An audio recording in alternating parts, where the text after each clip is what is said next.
Welcome to Go Green Radio, everybody. I'm so glad that you could join us today because our guest is Raj Setty. He is the president of Setty and Associates. They're a full service mechanical, electrical, and plumbing consulting engineering firm. They're headquartered in DC, but they have 10 offices all over the place, and they specialize in institutional projects. And we're going to be talking about how they take their craft, their knowledge, their expertise, and deliver healthy, high-performing buildings for their clients. And Raj, I am just so excited to have you on Go Green Radio. Welcome to the show. Thank you, Jill. Okay, I'm very excited to be here too. You and I met during a virtual meeting of an organization called the State Clean Indoor Air Collaborative, and that's convened by our good friend Dr. Georgia Lagudis, who is a senior fellow at the Brown University Pandemic Center. And I'd love for you to tell us just a little bit about your work with Dr. Lagudis. So I think it's been good. It's a very small community, and it's nice to see some engineers starting to get into discussions with a lot of these researchers. They've done such good work over the past, I would say, decade, and then it started to increase over the pandemic. What I like to always frame it as, there's any problem, there's three legs to the solution. There's an engineering leg, there's a political leg, and a financial leg. And the researchers have done a really good job of doing the research, and now it's in the purview of engineers to kind of implement. Politically, that's where Georgia has done a really good job of raising awareness, and then you always need funding. So that's kind of where I'm happy she reached out, and we're complementary to that progression to finally get things done. Well, your firm specializes in indoor air quality, and I want to spend some time talking about some of the services that you provide. Your website refers to advanced indoor air quality. And for our listeners who may not be familiar with indoor air quality issues, help us understand what that means. So there's a lot of different places to think about air. And of course, ventilation is the biggest one that everyone knows. And now there's filtration. But in the great scheme of things, those are your two main levers: more outside air and then more recirculation across filters. And then, of course, you can go into the minutia of different filter types and how much fresh air and quantity. So when we think of advanced air quality in our guideline, I'm also a chair of ASHRAE TC 9.7 educational facilities. What we see from the marketplace is just how to make those decisions. What do I buy? How do I run it? Where do I deploy it? And so we're trying to just give more of a common sense framework that can be traced back to how do I begin and start? And that's why we built this advanced indoor air quality frameworks. It's almost a checklist, which as engineers, we love checklists. And then we kind of go through and like, what are the trade-offs? So we're all have the same intent, which is to improve the indoor air quality within these classrooms and schools, but we also need to look at it as one large contiguous body, the school. So often the guidance that you'll see out there is really about the classroom, but doesn't address gyms, bathrooms, assembly spaces, corridors. So we want to be very holistic about that because that's how the buildings are. And locker rooms. I'll tell you, one of the biggest Locker indoor air rooms. quality problems I've ever seen in a school district was in the locker room and the humidity and all those issues.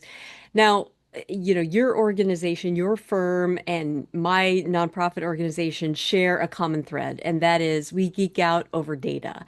And this week, my staff and I were really geeking out over a tool that you have on your website called the Risk Estimator. And I Right. want to give everybody the website address so that if there are other data geeks out there, you can take a look. You can find it at www.setty, that's setty.com/, indoor air quality. Spend a little time, Raj, talking about that tool and how you use it to help building owners achieve their indoor air quality goals. Right. Yes. So the basis of any engineering is going to be a set of calculations. And so there's what's called the Wells-Riley calculation, where you have the different variables, airflow, particulate, count, temperatures, all those small filtration, all those small parameters that ultimately we wanted to put into a tool where you could adjust the levers, and then that it doesn't reduce or eliminate any kind of viruses or things like that, but it gives us a framework for the reduction in probability. We're always going to say the word probability. So if we put in 50 air cleaners in a room, one next to each student, that probably is going to be a pretty good reduction in transmission. So that's kind of what we built it on. You can't do that. So then what are these different levers? The most important piece with any kind of tool is just it's a model that does give practitioners, engineers, just that a few decision points to base against each other. And I think that's what it is. It's not just go into a classroom and throw this in, but let's model what the classroom has, see if we can adjust any of the operating times, things like that, or change the filters. And then we start to add new cost items. Again, a common sense thing. Maybe we can just open all the windows and, what's the ideal classroom? One sitting outside under the trees. That would be what I'd want for my kids.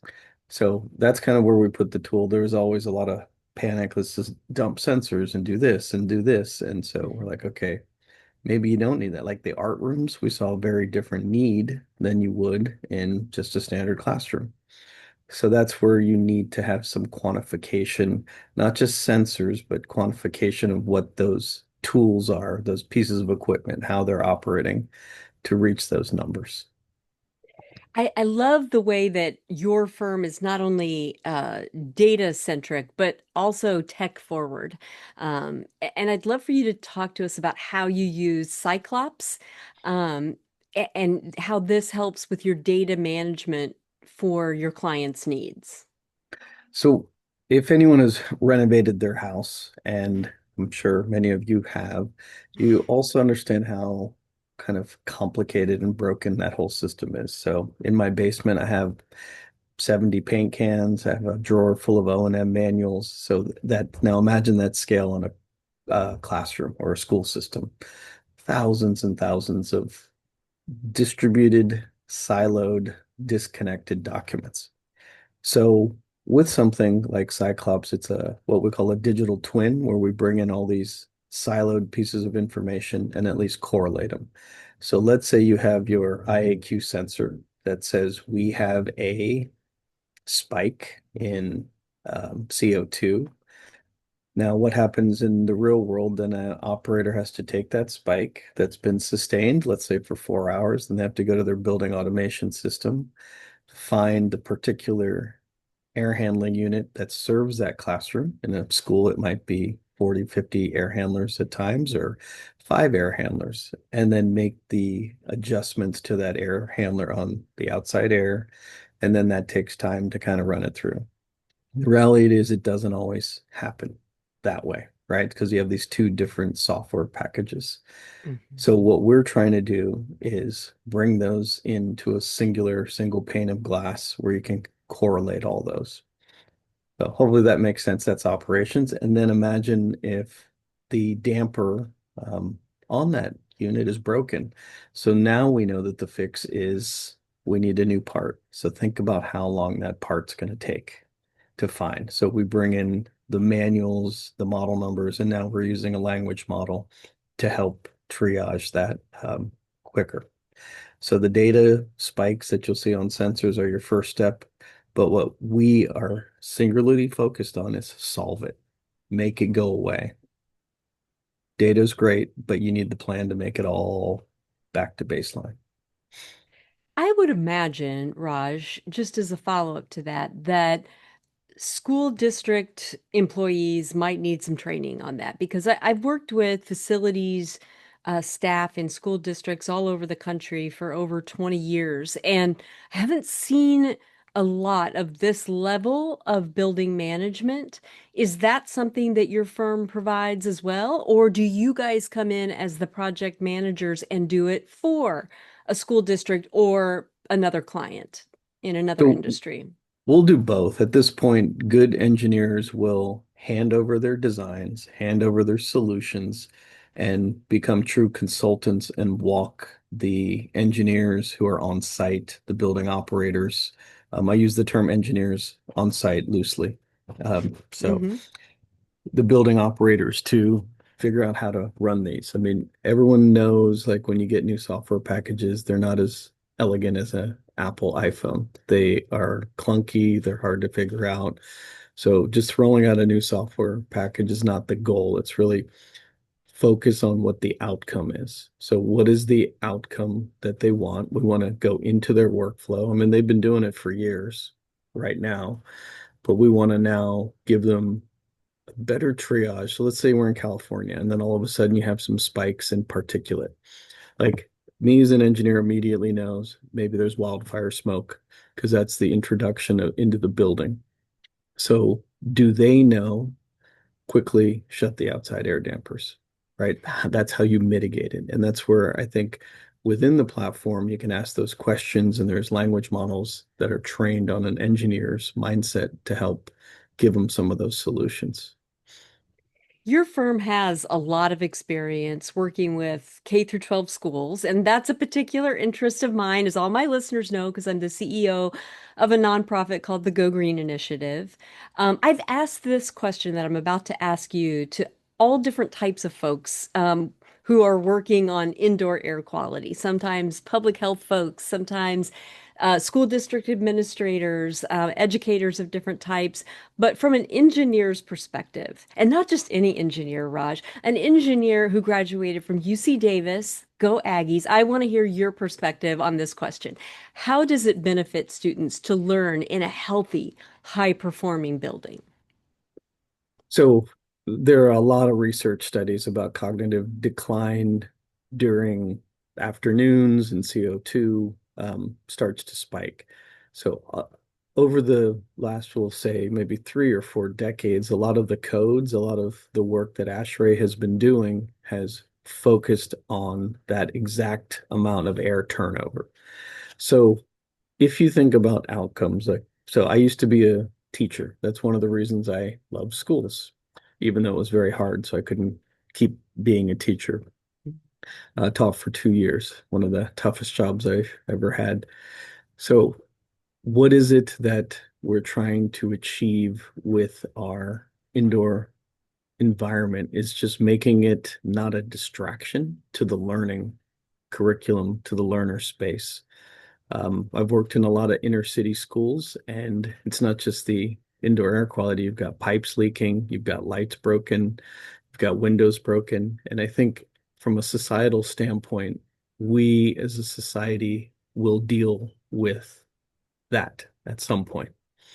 It's inevitable. So I'd much rather be on the early end of prevention and make sure that they have great spaces to learn in teachers, curriculum, all that's not in my purview. That's plenty of money's going in that. But some of the most, say, impactful work I've seen is a couple schools in DC where they basically were treated as prisons for years. And then the new school came in. One of my favorites is Dunbar High School, treated just as a magnificent glass, airy, light structure. There's, Paul Dunbar was a poet, and there's like this inspirational Nobel laureates who graduated from the school in the front of the school and the library, excuse me.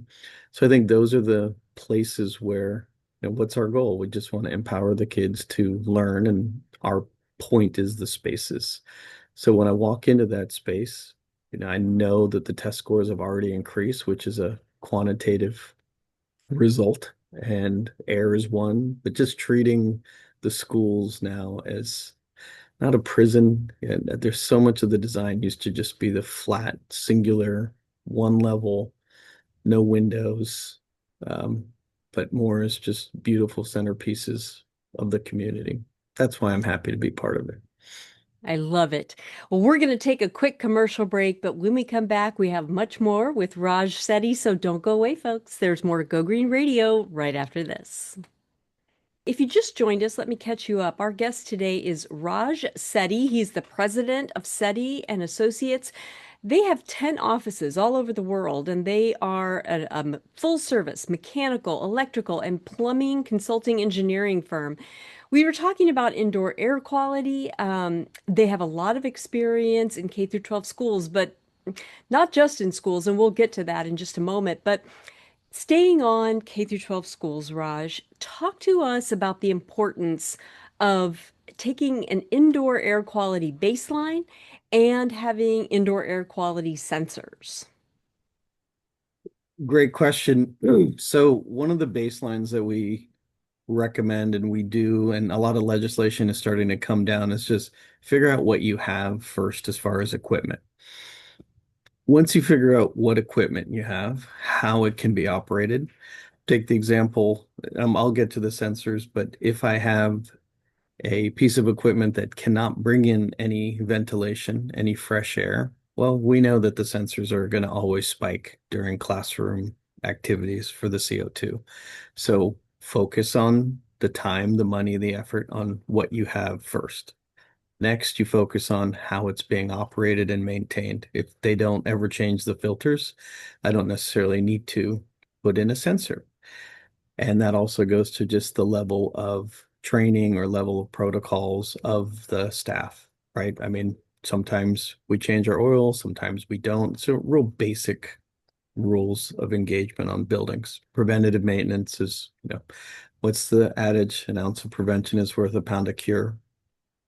So then we have some baseline data. Then we can start to put in the sensors. So some of the large projects we've done, some we put sensors in every classroom, some we put it on every 1,500 um, square feet. So we just get a sampling.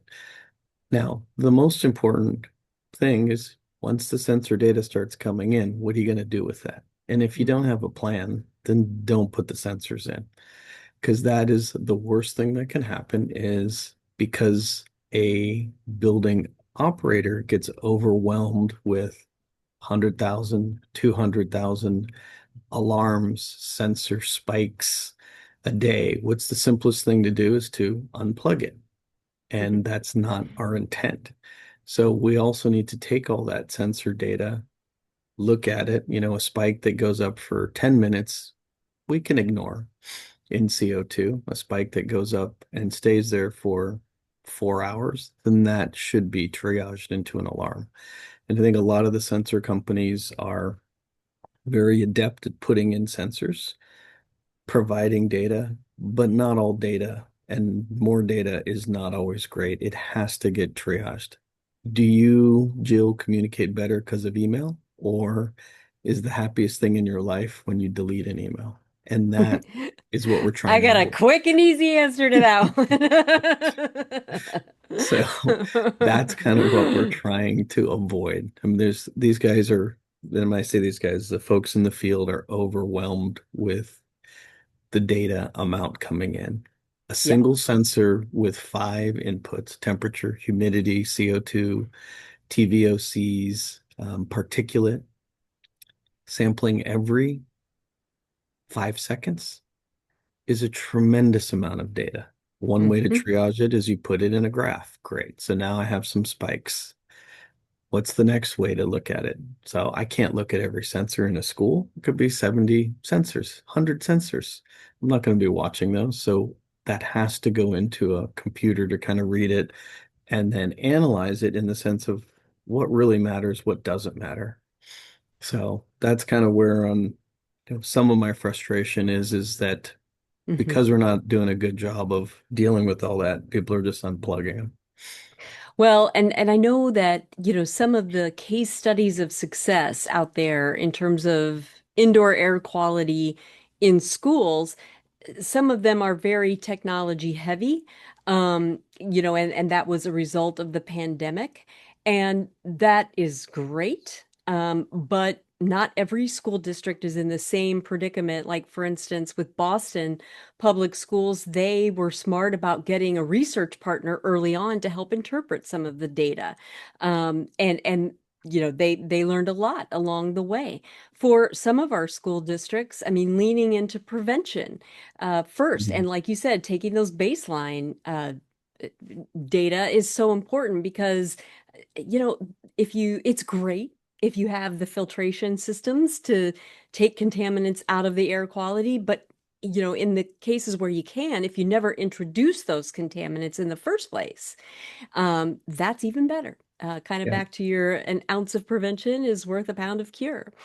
I would love to talk with you about some of the case studies that you have in K through 12 schools in different locations, different climate zones.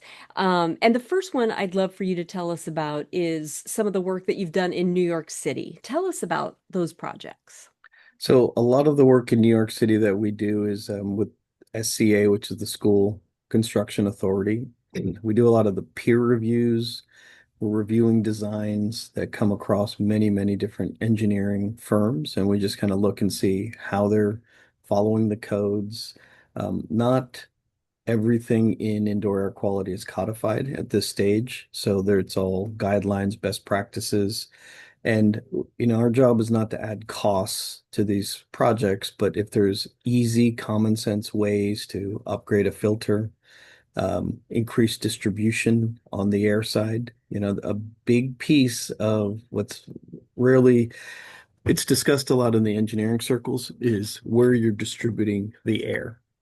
So if you have all this fresh air, do you have a good mechanism to reach every kid in the classroom? But if you're just dumping it into the corner, which is allowed by code, then we know we're not going to get that distribution. And then that goes the same with the return and the exhaust. So if someone sneezes, we want to pick all that up. So part of some of the work in the school authority, we do have a couple new schools that we're designing, is also looking at that level of distribution, and information starts to disseminate into the engineering community, typically through ASHRAE, then codes, and then some of the other standards like well and lead.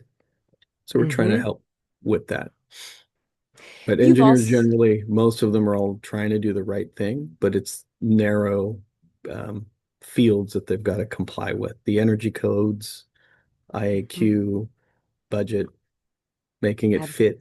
So, Absolutely. I mean, we have not found that silver bullet that works for every school district on this. And we will talk about the nexus between indoor air quality and energy consumption in a moment. But I want to go back to a very different, climate area, and that's DC. When I think of DC right now, I know a lot of people are thinking about snow and ice and winter storms, but I think of humidity. yeah. And so they have some different challenges with their outdoor air quality that can impact indoor air quality. Talk to us about some of the work you've done in the DC public school district. Yes, I think the biggest takeaway from a system like DC, you're talking almost 140 to 160 schools across a wide variety of systems and age and maintenance. And so I think when you look at the big portfolios like that, they're buying out services at a portfolio level. They're making decisions at a portfolio level. So consulting with them, that's how we had to look at it. 25 million square feet, not on a singular classroom. So one of the nice things we came out was thinking about a very equitable program on how to spend the money. So they get 35 million. What does equity mean in that context? Does it mean put the most money into where you have the highest risk?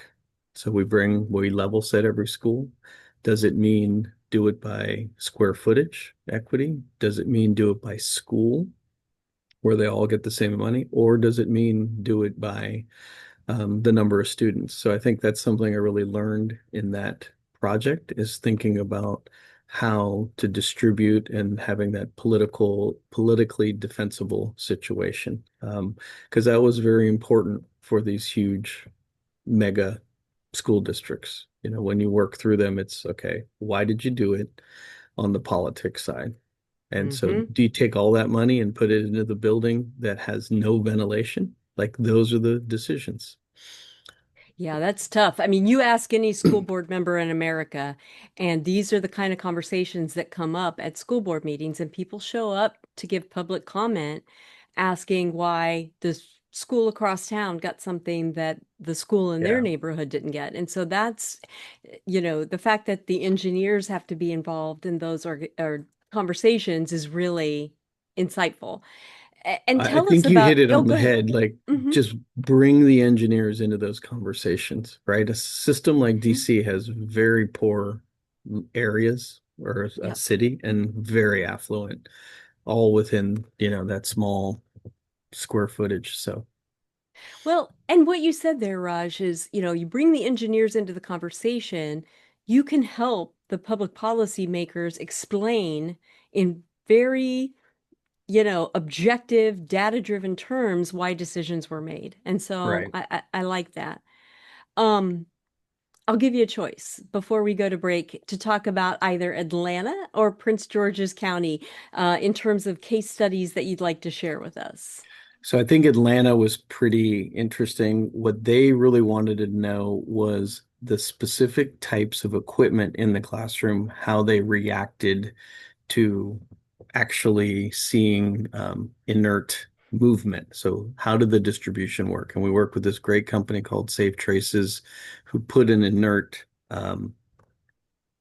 DNA, I have to use the right terms, into the airstream. And then we could actually see if it was making it back to the air handler, where we then know we could filter it. And then we can adjust the systems and the distribution of the air to pick those things up because it wasn't all leaving the classroom, right? That's the key. We need to get it out of the classroom, get it filtered, and then get the clean air back. And so that was a nice way to have real tangible data. If you think about a sensor again, it's just stuck in a corner of a classroom. It's 900 square feet. There's a lot of zones that, you have no idea. Just because it's at the front says X amount on particulate doesn't mean the opposite corner is seeing that same kind of profile. So all we know is we need to get the air turned over. And so this is a way in that classroom with what we call equivalent air changes. And that's what we're trying to do.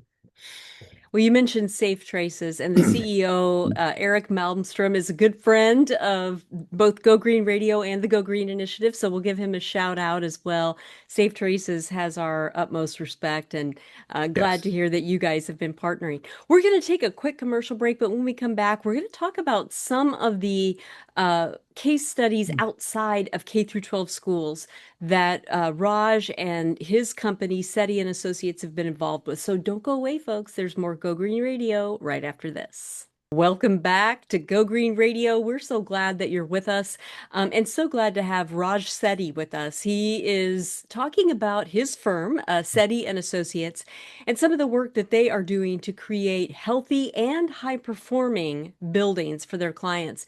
And we've been talking about some of the work that you've done in K through 12 schools, which is a personal, interest of mine and my organization, the Go Green Initiative. But your company's portfolio reaches far beyond schools. You work with government buildings, hospitals, housing, and so much more. In fact, I even read that you have a current project with Johns Hopkins Health System, and talk about credibility. They don't just choose any vendor. So I would love for you to tell us about your work with Johns Hopkins. Sure. So there's a couple different sectors to Hopkins. There's the healthcare side, and then there's also the college side. So we have a couple large projects with the college side. There's some new buildings coming up that are pretty exciting.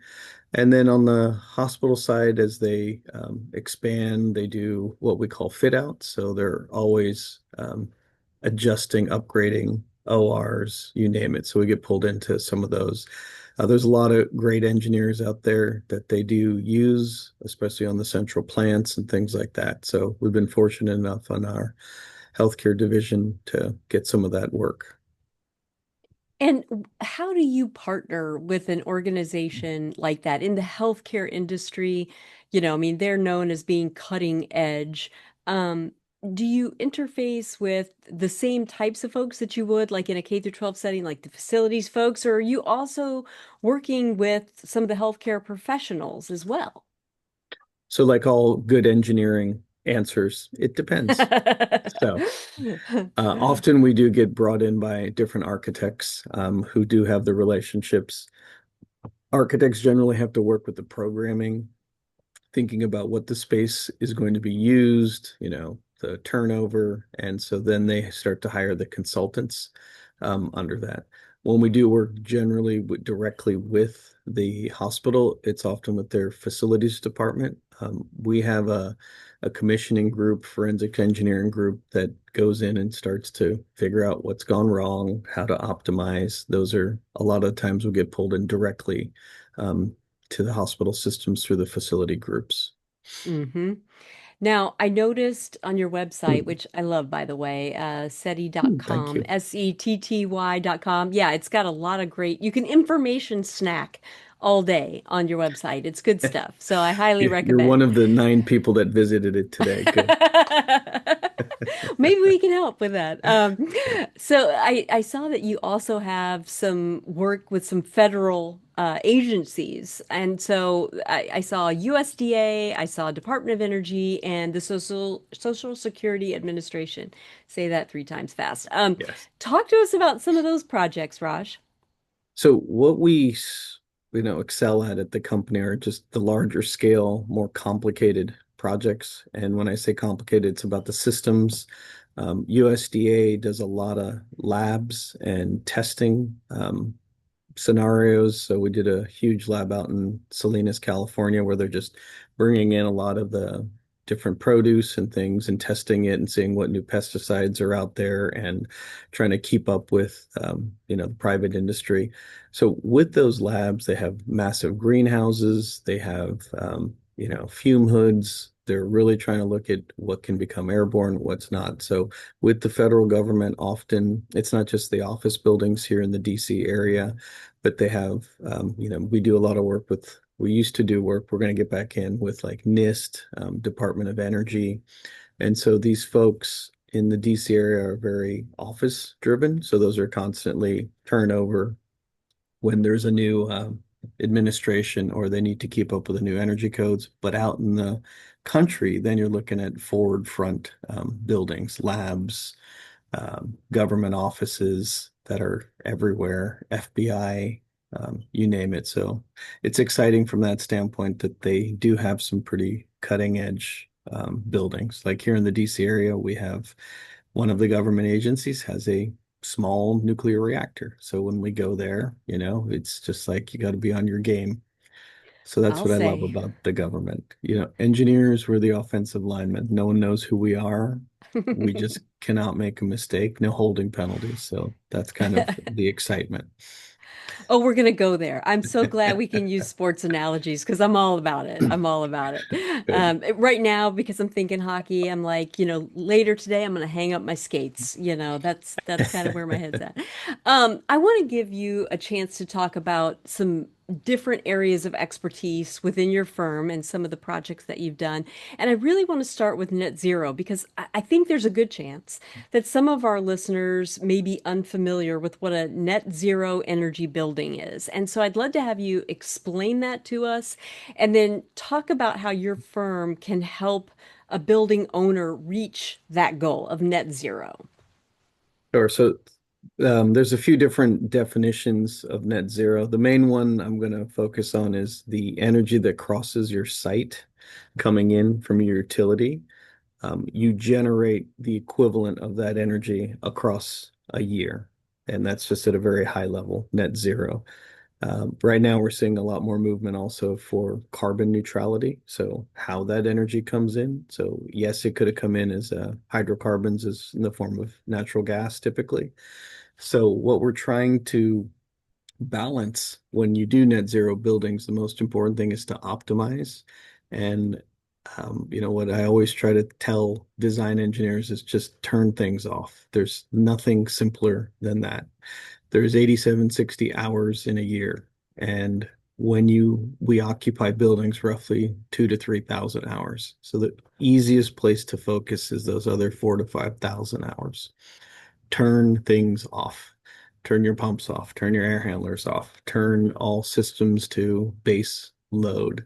And that's a simple way to become more energy efficiency on your path to net zero. You can always get net zero if you have the space and you overload it with solar panels, but that's not very efficient, nor is it elegant as an engineer.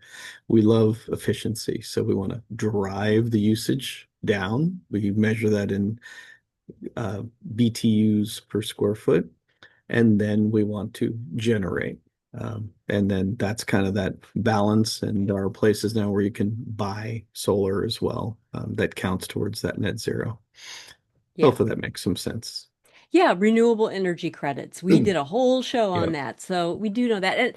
And kind of going back to the K through 12 scenario, I've worked with a lot of school districts that really want to go net zero and they start by calling a solar vendor. And I'm like, don't start there. They're going to Yeah, sell you as much as possible because that's in their best interest. But if you can bring your base load down first through some, that's it. assessments and energy efficiency work, then call your solar vendor and purchase whatever you're going to do to cover that lower base load. It's more efficient. And if you're using public dollars, whether this is schools, hospitals, other publicly funded operations, that's the best way to protect taxpayer investment as well. So I'll thank you give you for an covering example that. that there's not enough just common sense and talking with the operators of the building, the users. So we had a large high school. I went in and met with the kitchen staff, which was, when we modeled it, that was going to use a bunch of energy. And I go, what do you do? Just talk to me about your menus. They're like, oh, on this day we bring in pizza. This day we cook spaghetti. On this breakfast day, we bring in some outside lunch. Then I go, well, how do you run this kitchen? They go, we walk in 4 or 5 in the morning, we just turn everything on. And then I said, what if we just align the menu to have the stuff you bring in on Thursdays? And so there's one day now where they don't turn everything on. So Hmm. there's like simple ways to kind of align that. I hope it's still running, but it didn't change anything, right? They're bringing in pizza from outside and they're bringing in fruit from outside. So on that day, they don't have to turn. We got almost a 15% reduction in kitchen energy. Yep. So that is where we need to focus on how people use energy and why should they care? Hmm. Well, here's one reason, but there are lots Yeah. of other reasons as well.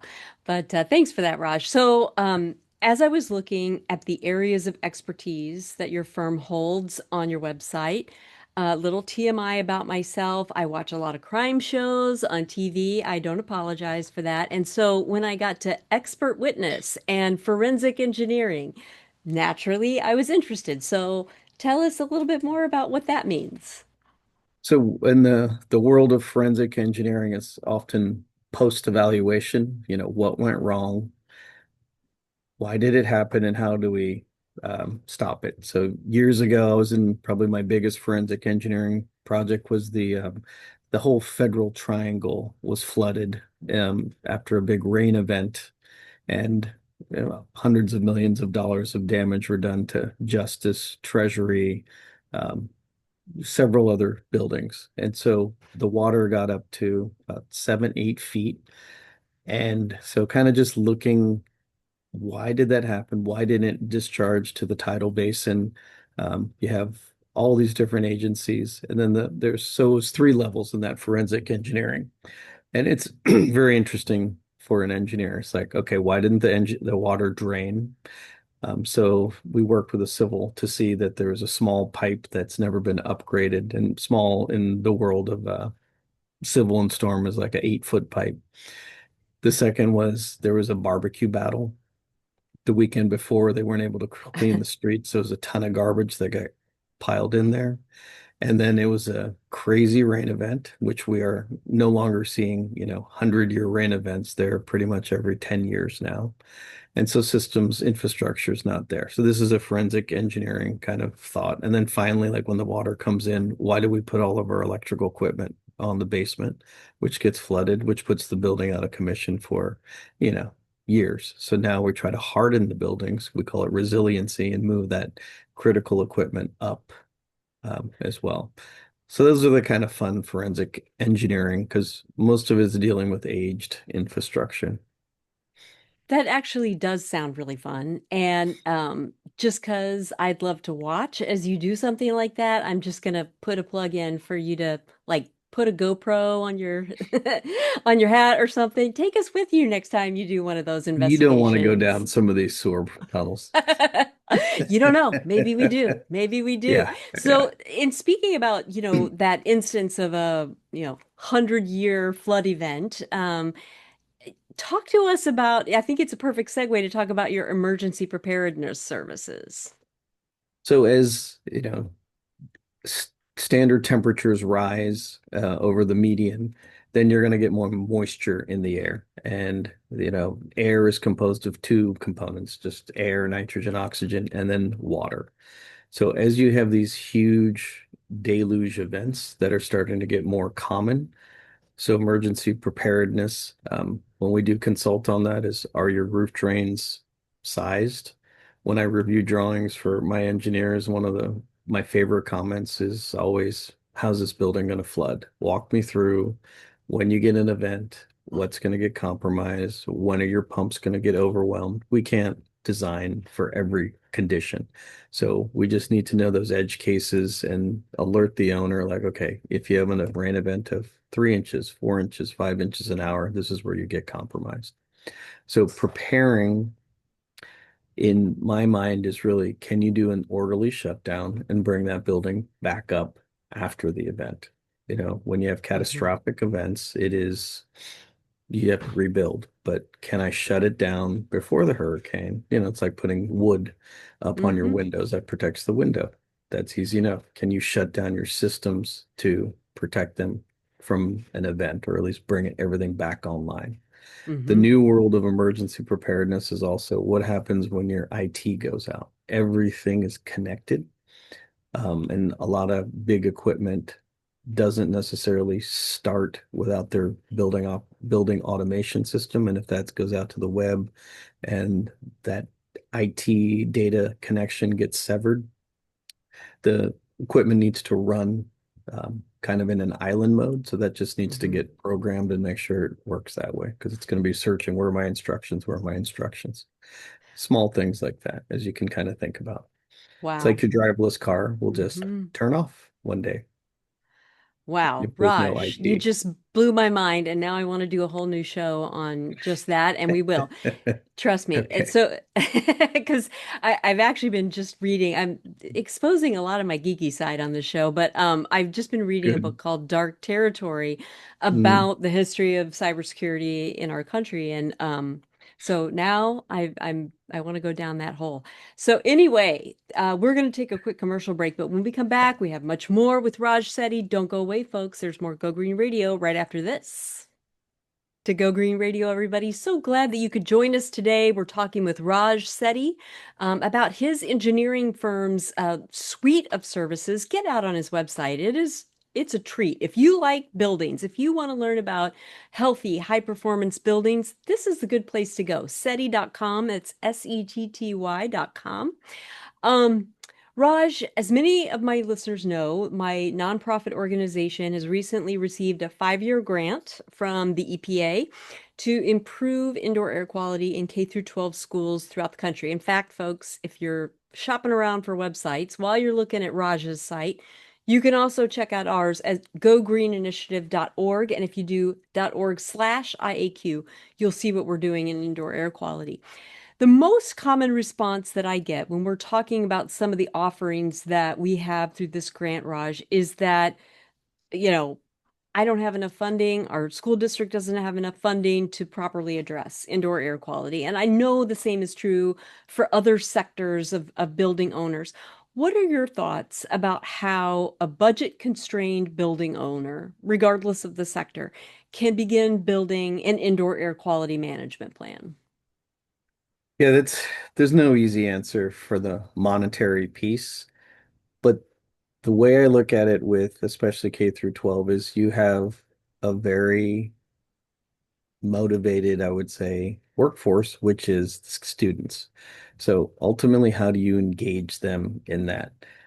When I went to school, like we would clean the classrooms on Fridays, and that was just kind of what it was, and then it rotated, the corridors and things like that. So now I think about where we are today, and pretty much every single activity is contracted out.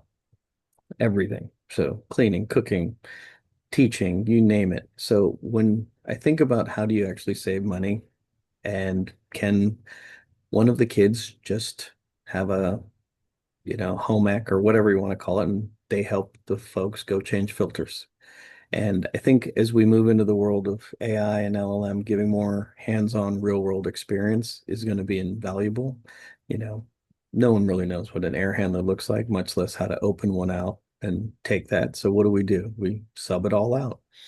I'm not saying everyone should clean the bathrooms, but I think cleaning their classrooms. So going back to your budget question, the biggest cost is always labor Mhm. in any of these IAQ management plans. So labor to install the sensors, labor to monitor the data, labor then to go and change the filters when it says that. So it's the parts and pieces are not that expensive. So I think that's kind of where I would push it. It should all be projects for the school. And indoor air quality is one of them. Energy is another one. Monitor it, and there's real world results.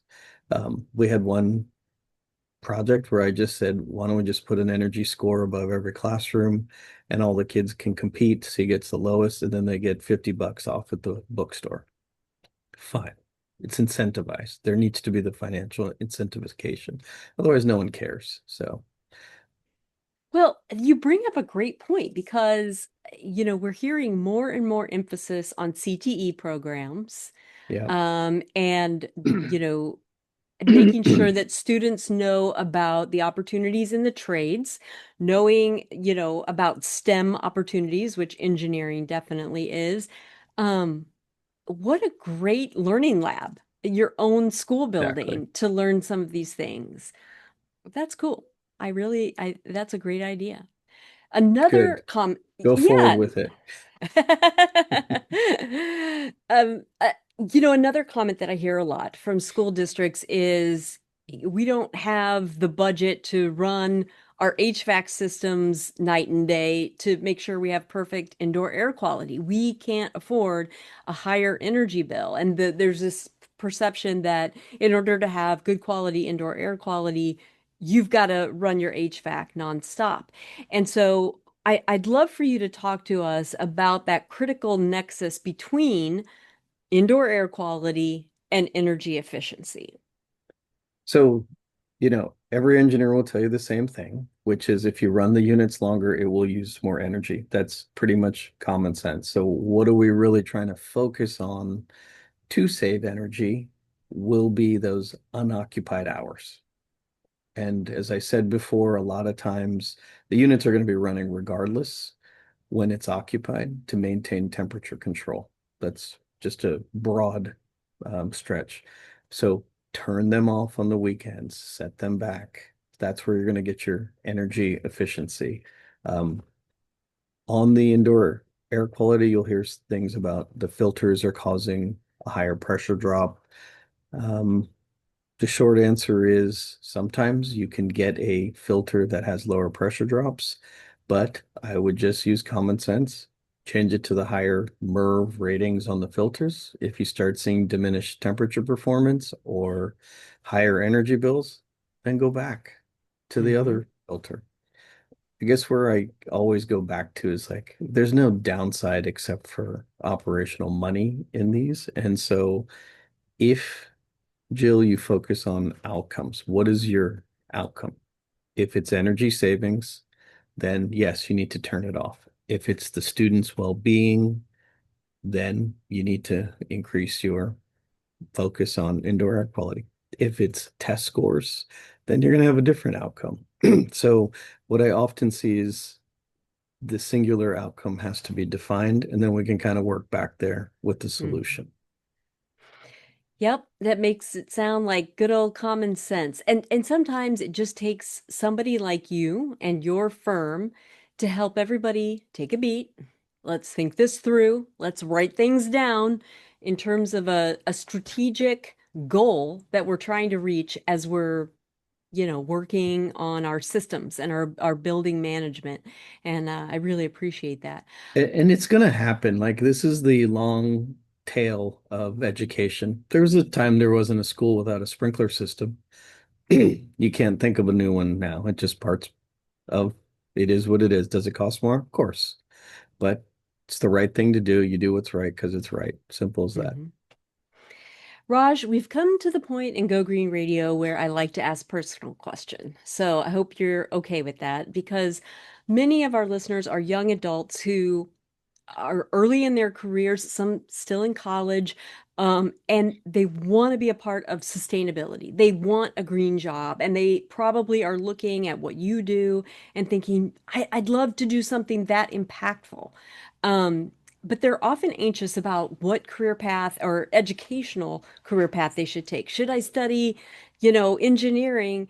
I'm really good at writing, or I really, favor accounting.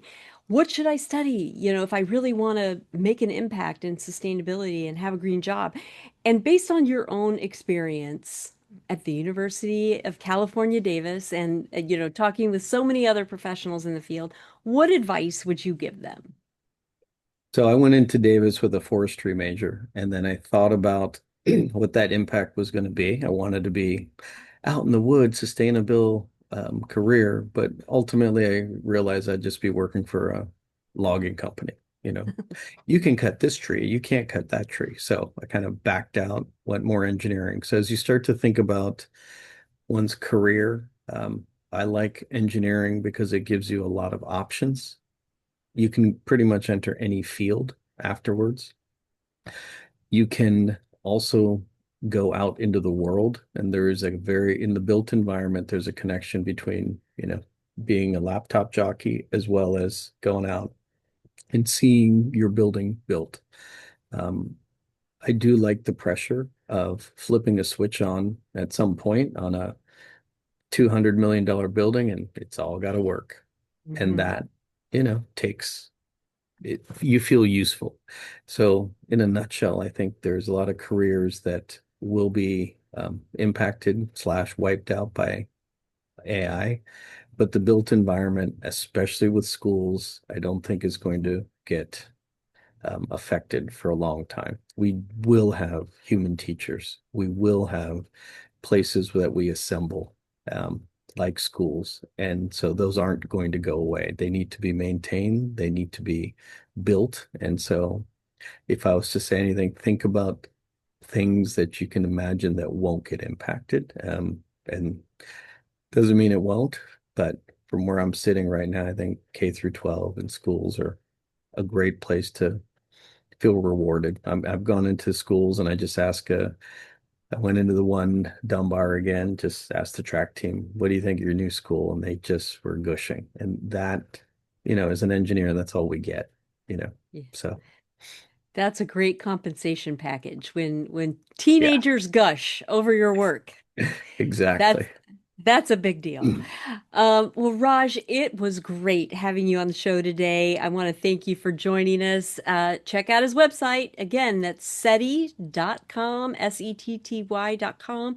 And thanks to all of our listeners for joining us as well for this great conversation. We'll be here same time, same place next week with more Go Green Radio. Until then, have a wonderful week and do something in your life to go green. Thank you, Jill.